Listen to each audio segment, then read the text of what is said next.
लग्नाचे आमिष दाखवून एका पोलिसांनीच केली फसवणूक। पेडेगाव येथील तरुणीने विहिरीत उडी घेऊन केली आत्महत्या।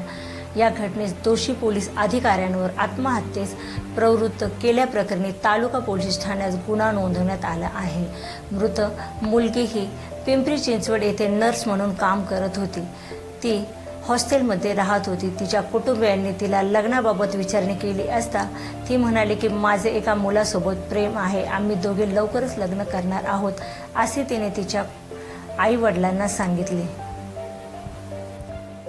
8 तारखेला ती पेडेगाव येथे तिच्या घरी आली होती। ती सतत बडबड करत व स्वतःशीच बोलताना पाहून तिच्या कुटुंबियांनी तिला विचारले असता तिने काहीच सांगितले नाही आणि दुसऱ्या दिवशी पहाटे तिचा मृतदेह शेजारील विहिरीत आढळून आला।